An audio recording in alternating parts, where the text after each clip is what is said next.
Ani ako karon sa amo ang barangay hall guys kay nag turnover ang barangay sa Kalahi.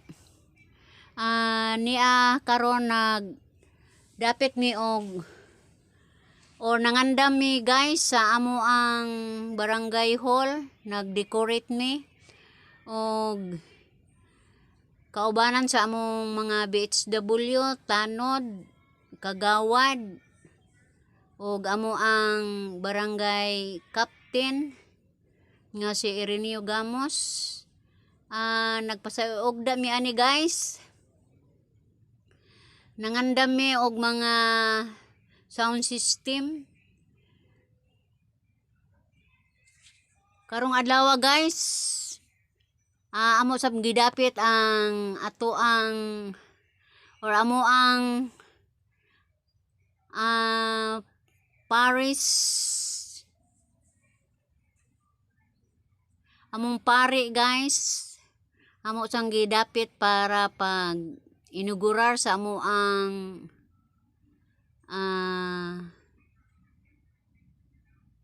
Kalahi Seeds. Mentras wa pa magsugod guys, ga pakudak na mi aning ga pa picture mi aning among atubangan. Ang pagkakaroon guys niya nami sa kuan site. Kauban sa among sekretary og mga kagawad. Gauna mi ani guys kay nagpahiluna mi sa mga kandol o uban pang mga gamit para sa pag-blessing. Niabot na amo ang pari guys, si Father Darwin. Mo ni siya ang mo bless.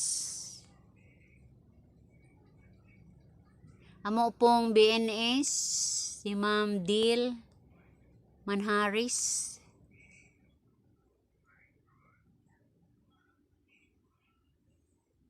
Mapapag-abot sa pari guys nga mo blessing.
Kandila.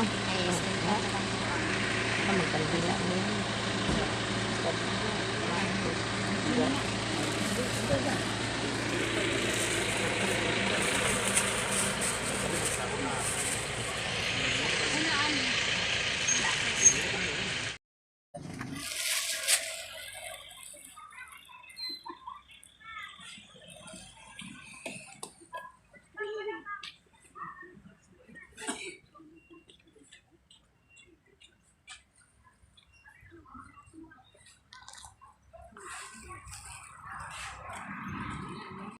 Boss? Ang kato?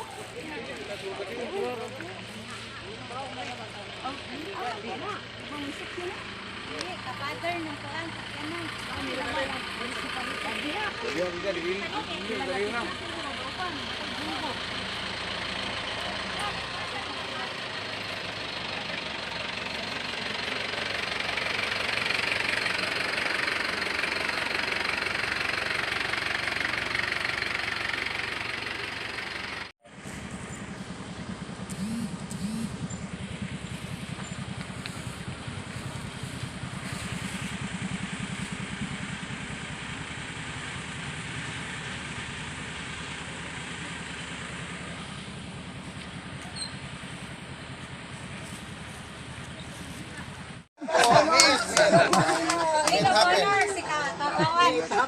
Pinsan ni.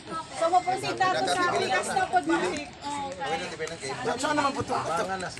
Putlan to tong pikas. Aw ato. Ang biling tato ba? Ibangan ito. Hindi, ibangan ito. Pala. Ibangan nas pala. Nels. Sud ni ana ka magamit ka. Meron dyan na. Thank you very much. Salamat ba na yan? Dito ah, sitisurin ka ana-ana, nabili na noon. Ito, gibalik ka, motor, dali ka na ito. Ikaw pa magka-relax.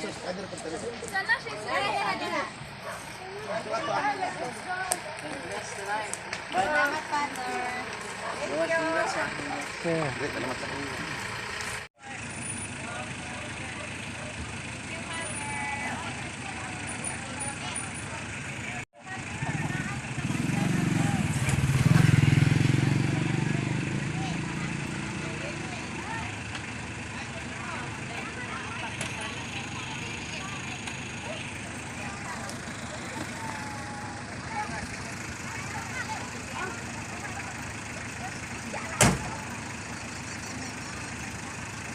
Ay, na-approve ko ang paglabay.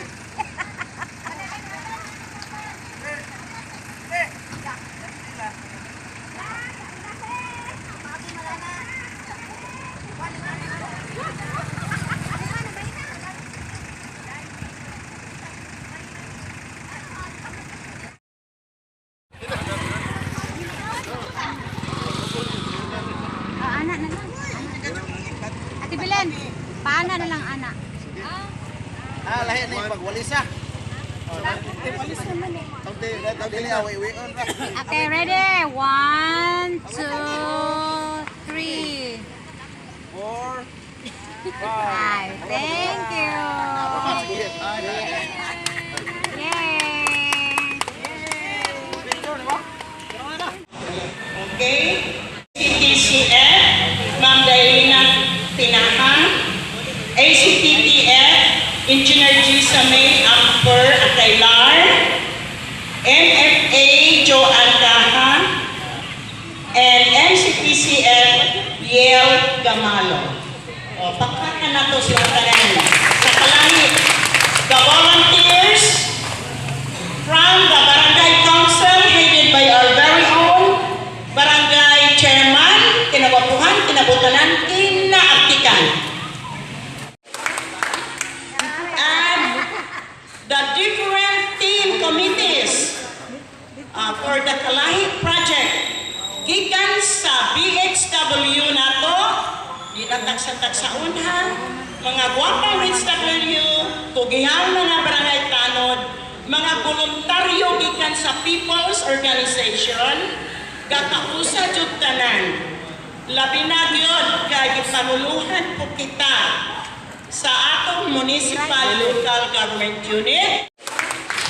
Ugusa bato ang district kagawad. Sa kasakit o kalibay, Kuya Rams, kagawad kami, kagulala. O sa tanang mga members sa council, ganyan din good morning. O ilabi na kayo sa ato ang mga staff sa Kalahi. Headed ni Engineer Gisa, ganyan din karon. Dili na lang nahotag sa tagsaon pangan, kaya na-mention na ni kagawad Coronel ganiha. Sa ato ang mga volunteers, sa ato ang ilabi na ni Ma'am Belen Dilbando, ang ato ang BSTMC chairperson, sa ato ang Kalahi sa ato nasigol sa masipag kalagpakan. Uglakip na ang ato ang representative sa ato ang MSWDO, si Ma'am Ruby. Ma'am, good morning. Ug sa ato ex-kagawad, kaniya dire, si Kagawad Ranis, nanampok siya, wa na mag-services barangay. Sa tanang mga volunteers, usbon ko, o sa tanang ginikanan, kaniya dinhi, gikas kinabataan, ngatos kinatiguangan. Usbon ko, maadjong puntag sa tanan. Ang tujuan ni Dugay, asa oras pa? Alas 10, pero pabuto na ito alas 12 ni. Ako sinira ni Lynn, karinjo, igo po makaluto. To proceed daw. Ahon yung ipaabot sa tanan nga Sangan sa barangay Kanmaniko, dako jamo jud ang atong ipasalamat, ha? Sa kalahi, sa tanang ng lihok sa kalahi. Diin ang atong barangay nakaampon og kantidad daghan. Daghan nga kantidad nga atong nadawat nga nahimong project sa atong ang barangay. Na-mention man ni Kagawad Coronel ganiha kining 180 linear meter canal lining nasa sunog. Pero bisan to dugdugay na niahon lang gapong i-mention. Aron ma-refresh atong unahuna ug unsay atong nadawat sa kalahi. Sa nakahinumdum pa maayo, pero nakalipat na ahon lang i-record. Tingali naapoy ang malimtan pero ahon. Guys, mo to ang pakigpulong sa amo ang kalahorong barangay captain Ireneo Gamos, guys. Sa amo ang dapit sa among lugar sa Kanmaniko. O ako nagpasalamat guys sa inyong pamati or pagtanaw sa akong mga videos. O ako moingon kanyo guys, daghan kaayong salamat o bye-bye.